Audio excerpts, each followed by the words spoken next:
Hi folks, and welcome to today's video, advanced core workout for lumbar herniated disc recovery. Now, first time here, I make a lot of great content for folks if they're suffering with low back pain problems, such as herniated discs, bulging discs, lumbar stenosis, arthritis, sciatica. If that's you, then hit that subscribe button. But without further ado, let's get into today's video.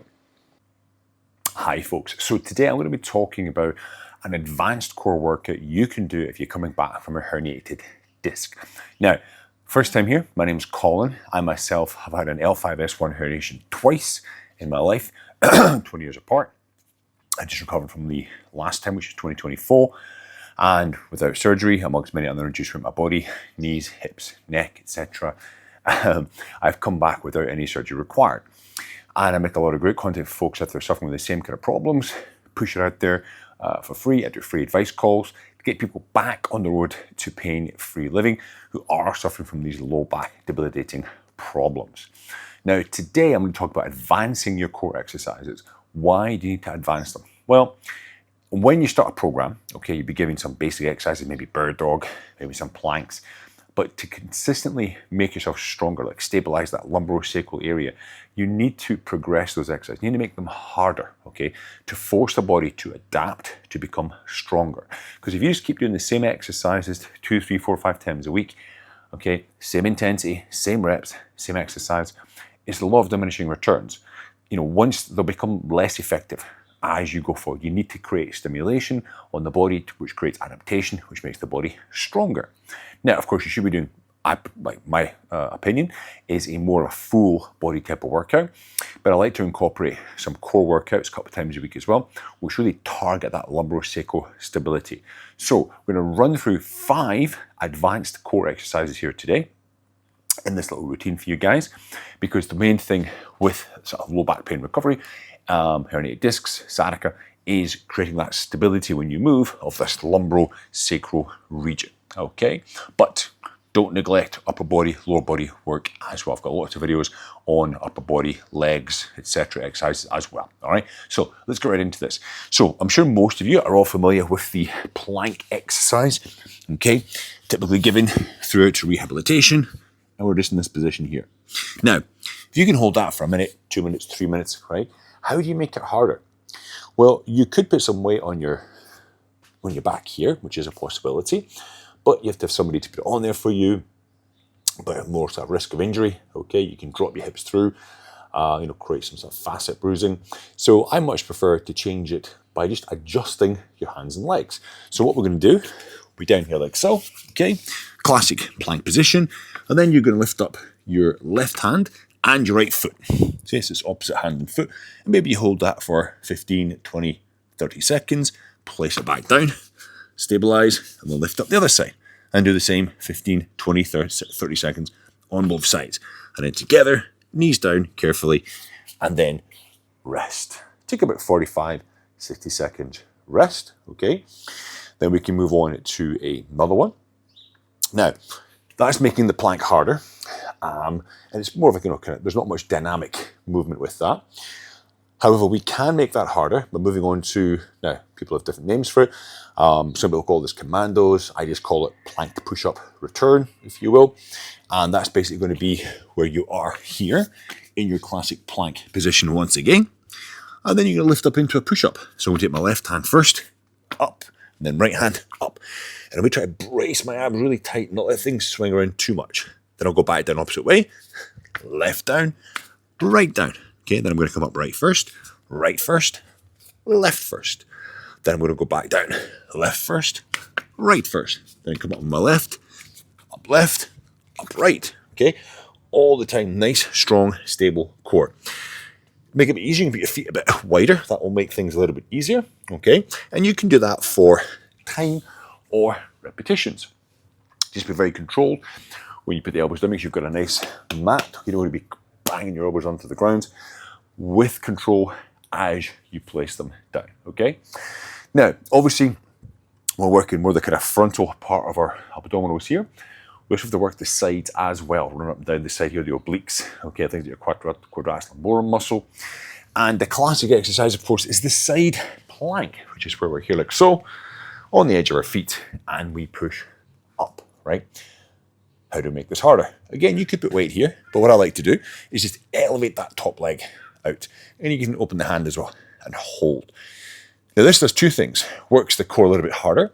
Also this glute med on my right side, so right top part of my glute there, which helps to stabilize my hips and stabilize my sacrum and lumbar region as well. So it's a bit of a double whammy. You're also working the outside of this glute med as well, okay? Again, for time, and then slowly relax, come down with control, spin around, and you do the other side, okay? Now, again, take your 45 seconds, 60-second rest, okay? Then we're going to go back onto the front again with another sort of more dynamic anti-rotation type planking exercise. Now for this, you're going to be in the push-up position. So we're going to come around here. And the classic push-up position, okay, is like so. Now for this exercise, I'm actually going to take to you guys to go wider with the feet. Okay, that'll give us a much stronger base of support to start with. And the idea is going to be, and I'm going to turn so you can see me face onto the camera, is we're going to be taking one hand and reaching up to the opposite shoulder. Slowly, carefully, placing back down. The other hand coming up, reaching top shoulder, placing back down carefully, without excessive rocking from side to side. Okay, so let me show you just a slight angle here so you can see properly. So, myself in position. Got wide feet to start, okay? Right hand comes across the body, touches that shoulder, place it back down. Brace, hold tight, across and back down. So I'm trying to stop as I lift the hand up. Oh, falling down, obviously, right? And excessive, rocking from side to side, okay? Feet wider will be a good way to start this. Brace, touch, down, brace, touch, down. And again, you can do that for time. Do it for repetitions, okay? But as I said, if you find it quite hard with the feet close together, just open them out, make it wider. That's your start position, and then go from there. Also very good for shoulder stability, okay? But it's trying to sort of create strength in that anti-rotation bracing movement, which of course is necessary for when you're doing functional movements during your day, okay? Now we're going to go from here up onto the feet for another functional anti-rotational exercise. So let's jump up. Okay, folks, so exercise number 5 here. We're going to be advancing. It's an anti-rotational exercise, trying to brace that rotational strength, is the one-legged Pallof press. Now, conventional Pallof press, you're going to use a band attached to something here, or you're using the cable system, the pulley system at the gym, set to approximately center of your chest height, okay? You take that stress away, close to your body, to your cable, your band here, soft athletic stance knees, and you push out in front, hold the brace. You're trying to sort of stop the rotation into the machine or from the band pulling you, and you bring it back. Push it out, brace and hold, and bring it back, okay?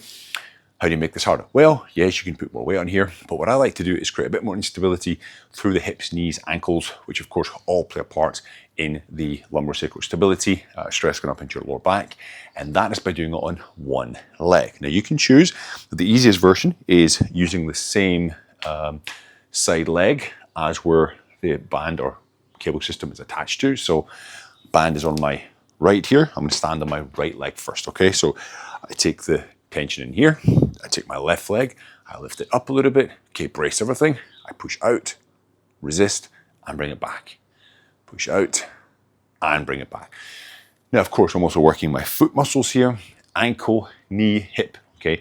So it is actually more general, okay? But you really have to work that core much, much harder. Of course, to make it harder, I can take it further away, okay?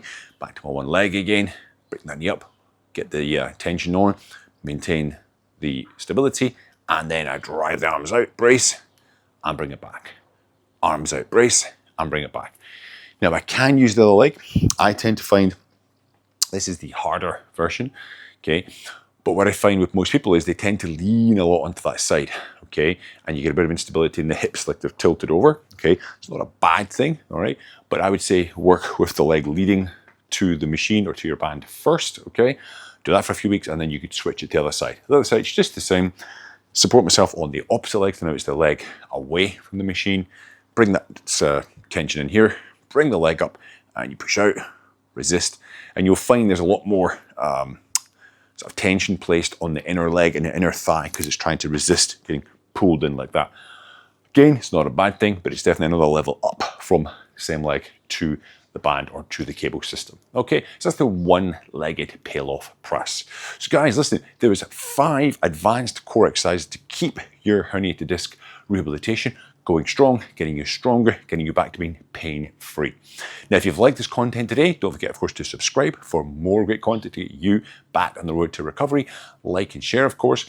And any comments, questions, hit me up in the comment section down below. I always answer all comments, and I'll see you guys next time. Have a great day.